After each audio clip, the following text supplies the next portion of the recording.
guys, so this is the bed that's been completed. Took a lot longer than I was expecting.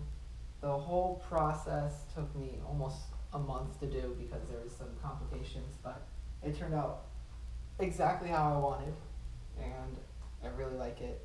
I'm going to show you guys how to do it from start to finish in a complete beginner's perspective. First things kind of want to show you is that the lighting obviously is the coolest part. If you could see this here, I have an app that I could change it so it's changing around, or I could put it to like a nice low light here. I could change the brightness of it. I could change it to any color on the scale here, which is really cool. And it doesn't require me to enable my Bluetooth or anything. It just goes straight from my, I don't even have to lose my Wi-Fi. I just completely do it. It's the coolest thing. I don't have to log out of the internet and connect to it. It's always connected. And it's a lot of fun. Of course, there's like different colors. It's a little wonky sometimes, but for the most part, it works. You can do different types of cool things with it. And you could create your own customs. You can make it so it goes towards the volume of my voice, I guess. And you can make it play to the music if you have music playing. And if you want, if you point it at a certain color, it'll try to match that color completely. So if I point it at, let's say, my skin here, it'll try to capture that color and play to that same color. That's pretty cool. Other than that, it's a pretty cool device. Here, I'll show you the bed close up here. You'll see the finish came out really good. Very happy about it. It came out really smooth. And I would have liked it to be a little bit wider. Wish it was wider, but the polyurethane came out good. My edges came out pretty good here. Everything came out really good. It was a lot of work. One thing I'm going to talk to you guys about is how this part's darker. That was something where I'm going to tell you basically. I don't really know how to fix it.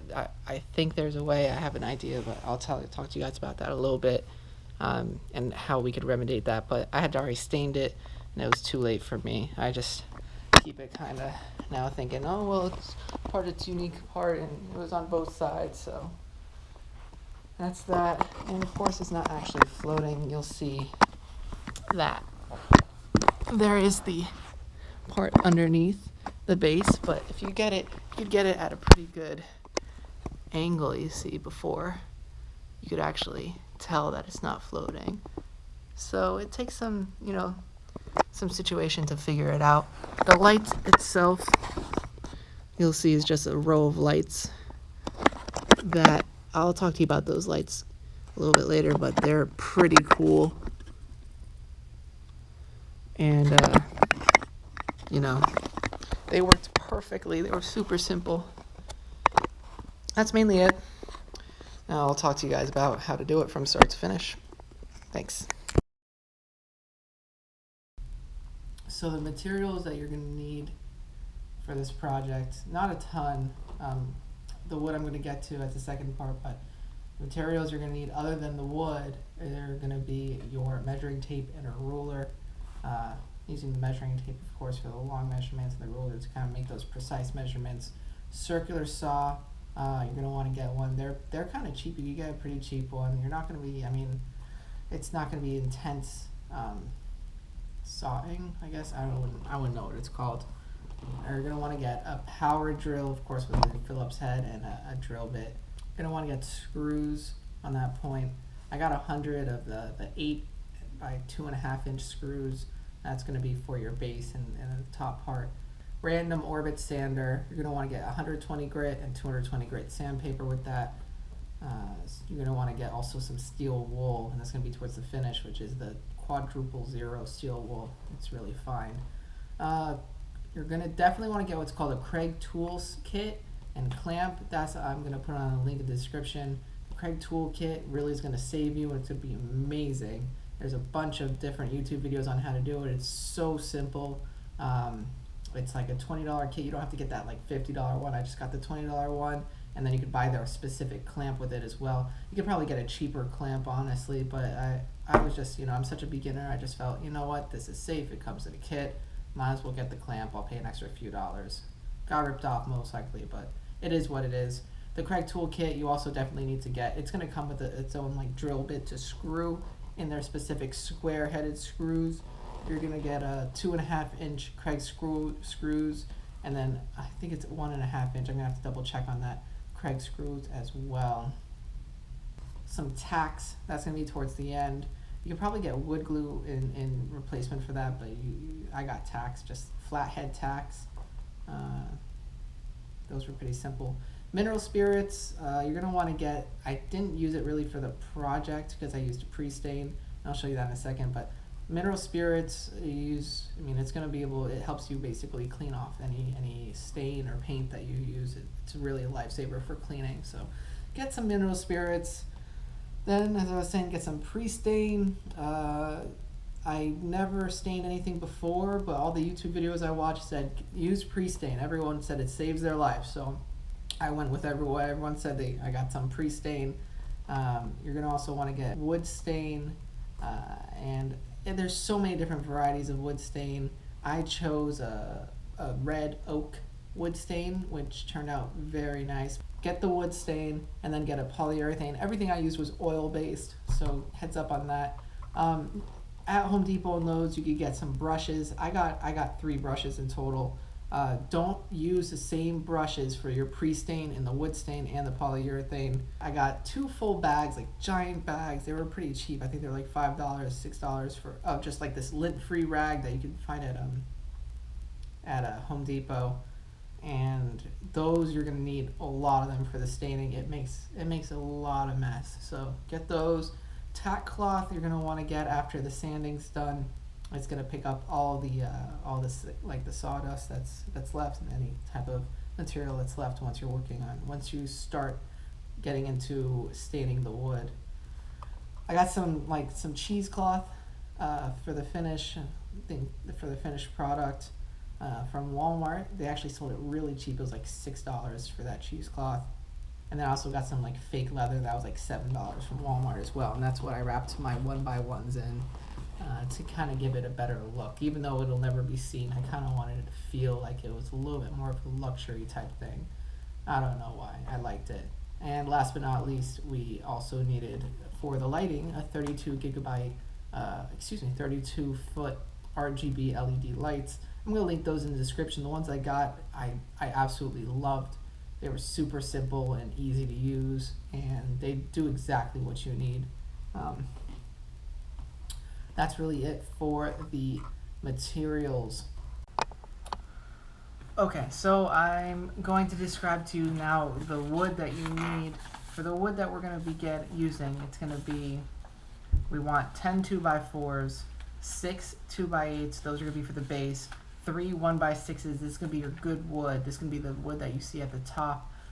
Get the more expensive wood for that. You won't regret it. I can't remember the name of the wood that I got, but it was like $16 a pop. Get 3 of them, and then you're going to want to get 8 1x1s. That's all you need for the wood. Okay. Moving forward to the cuts, we're going to start with the cuts for the base. So the cuts for the base, you're going to want to do 2 48-inch cuts and 2 71-inch cuts. These are going to be your outside pieces. You want your horizontal pieces to be on the outside and your vertical pieces within the horizontal pieces. Try to get things as square as possible. Throw 2 screws onto each joint and you should be fine. Moving on with the 2x8s, you want to get also 2 45-inch cuts and 3 22 and 5/8-inch cuts. These are going to be for the interior grid of the bottom base. Fairly simple. Make sure everything fits in together. Screw it in, 2 screws per joint, like I said before, and you should be fine.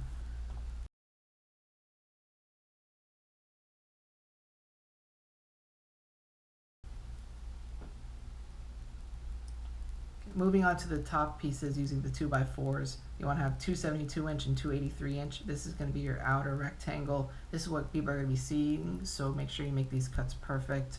Once again, you want the horizontal pieces on the outer ends and the vertical pieces within. Make sure you get the cuts perfectly good. And you're going to move on and make 4 69-inch cuts for the horizontal lattices, and then 8 15.5-inch cuts for the vertical lattices, and 2 15-inch cuts for the center vertical lattices. That's really it for the top. Screw everything together, and I'll show you some details of how you screw it together.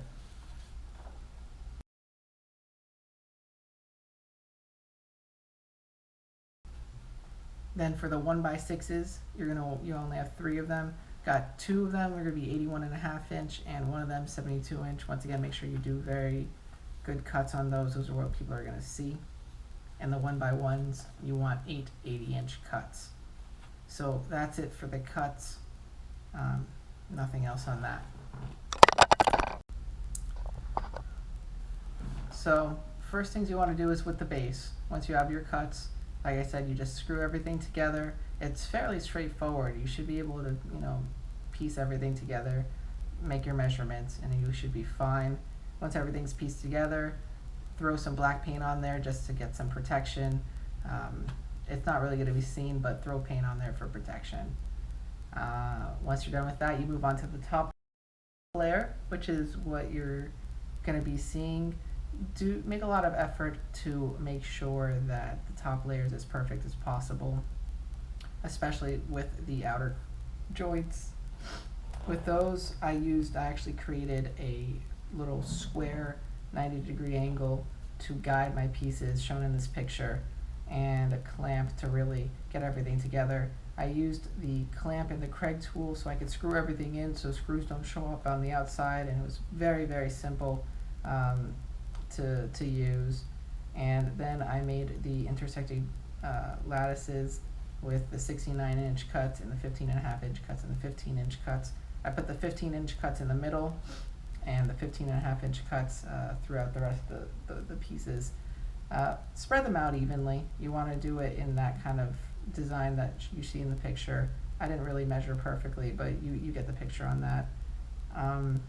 Anytime you have a piece of the 2x4 that's going to be connected to an outside piece, use the Craig tool to make the pocket holes. That way you don't have any screws showing on the outside.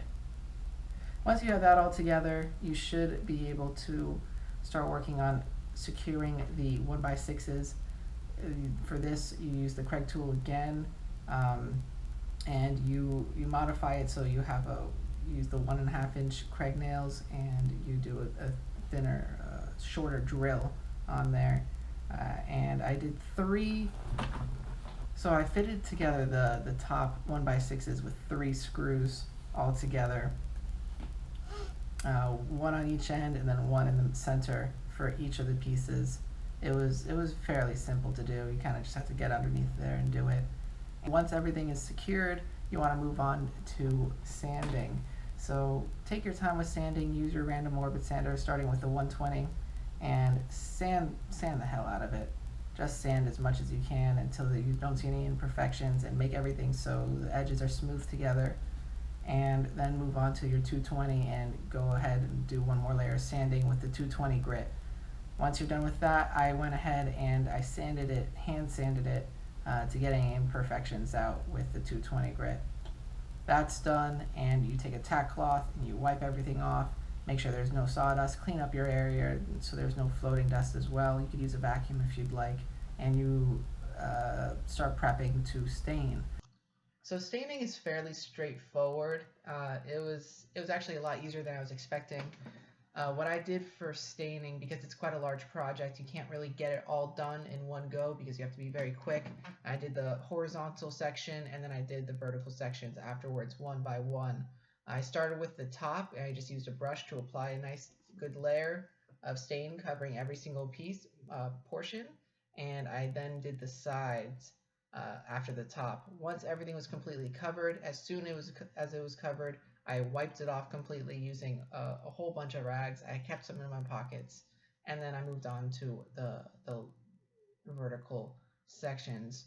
Now I did 2 stains on the top on the 1x6s, and then on the 2x4s I actually did 3 coats, and I got pretty much matching colors. The 2x4s were of course lighter, so I needed to do 3 coats on that. So that was the staining process. It was a lot easier. Don't be afraid to do it. That's really it. So the next step was to apply the polyurethane. I'm not going to go into too much detail about this because there are just a ton of videos on how to apply polyurethane correctly, and it's hard for me to do without a video and only pictures. So with the polyurethane, I applied 2 layers. You have to be very, very careful with the polyurethane. It's going to be the hardest part of the whole project. But after the first layer, what will happen is the polyurethane is actually going to raise the grain. It's going to feel bumpy. Don't worry about that. You use your quadruple zero seal wool to smooth that out and then apply your second layer. I used the satin finish. It worked really well for me. You could use a glossy finish if you want, or a non-gloss finish, but I like the satin right in the middle there. And you could probably get away with 3 layers, but I was too lazy and only did 2. So the last thing you have to do is just piece everything together. You bring the base and your top structure, balance that top structure on top of the base, make it so the base is completely in the back middle of the top structure, and I used 3 screws to just screw that in place. I used a level to make sure everything was level as well. If there was any imperfections, I kind of used a wood chip to kind of make up for that.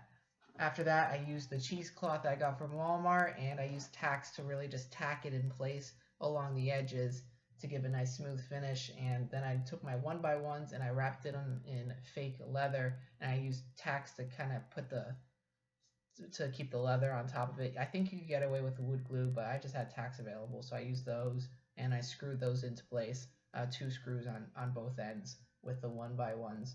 And then that's pretty much it. After that, you throw on the lights from the LEDs. They have a pre-adhesive strip, so you don't even have to buy anything from it, and you just stick it on the edges, and you're done. The bed's complete. And I hope you enjoyed this video. I'm not the best at explaining exactly what I did, but it's basically 2 boxes on top of each other. I hope you could figure it out. If you have any questions, don't hesitate to shoot me an email. Or shoot me a comment, or however YouTube works. And just, sometimes I think that sad people or unhappy people in life are unhappy because they don't have enough challenges. And the truth is, those challenges are preparing us for death. You get tired enough, and then you're ready to die. That's how I feel. If you don't have enough challenges, then you just want to keep living forever, and then death is going to hit you and you're going to be terrified from it. So keep your life miserable, stay happy, and make some things and be creative. Thanks everybody. Goodbye.